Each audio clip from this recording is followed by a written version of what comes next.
दोहा, जब मैं था तब गुरु नहीं, अब गुरु हम नहीं। प्रेम गली अति सांकरी, तामे दो न समाही। दोहे का सरल अर्थ।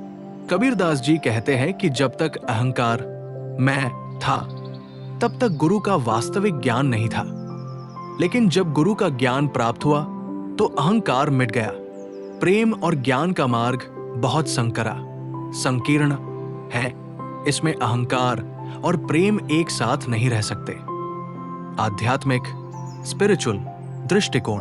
आध्यात्मिक प्रगति के लिए अहंकार को त्यागना आवश्यक है। सच्चा ज्ञान और भक्ति तभी संभव है जब मैं और मेरा की भावना समाप्त हो जाए।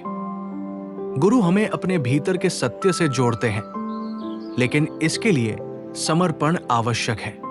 उदाहरण, कोई व्यक्ति ध्यान मेडिटेशन करता है, लेकिन अगर उसके मन में अहंकार है कि मैं ही श्रेष्ठ हूं, तो वो कभी आध्यात्मिक उन्नति नहीं कर सकता। जब शिष्य गुरु के प्रति अहंकार छोड़कर आत्मसमर्पण करता है, तभी उसे सच्चा ज्ञान प्राप्त होता है। सामाजिक सोशल दृष्टिकोण। समाज में अहंकार से अधिक समस्याएं उत्पन्न होती हैं। ईर्ष्या, द्वेष और टकराव। प्रेम और अहंकार एक साथ नहीं रह सकते, क्योंकि अहंकार हमेशा खुद को ऊपर रखता है और प्रेम समर्पण मांगता है। यदि रिश्तों में प्रेम चाहिए तो अहंकार को त्यागना पड़ेगा।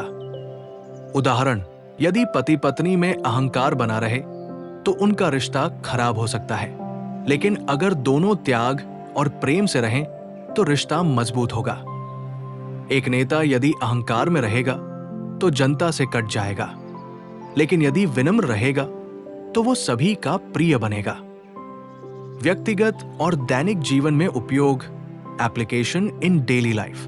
अहंकार को त्याग कर सीखने की प्रवृत्ति अपनाएं। ज्ञान प्राप्त करने के लिए गुरु या अनुभवी लोगों की सलाह को अपनाएं। रिश्तों में प्रेम और समर्पण रखें। अहंकार को जगह न दें। उदाहरण, कोई कर्मचारी यदि ये माने कि मुझे सब कुछ आता है, तो वो नया सीख नहीं पाएगा। लेकिन अगर वो खुले मन से सीखे तो आगे बढ़ेगा। यदि कोई मित्र हमसे नाराज है और हम अहंकार में आकर पहले बात नहीं करते, तो रिश्ता खराब होगा। लेकिन प्रेम से पहल करने पर चीजें ठीक हो सकती हैं। निष्कर्ष कंक्लूजन। यदि ज्ञान प्राप्त करना है, प्रेम पाना है या आध्यात्मिक रूप से आगे बढ़ना है, तो अहंकार को छोड़ना होगा। अहंकार और प्रेम एक साथ नहीं रह सकते। ये जीवन का सबसे बड़ा सत्य है। इसलिए स्वयं को गुरु के ज्ञान और प्रेम के मार्ग पर समर्पित करें।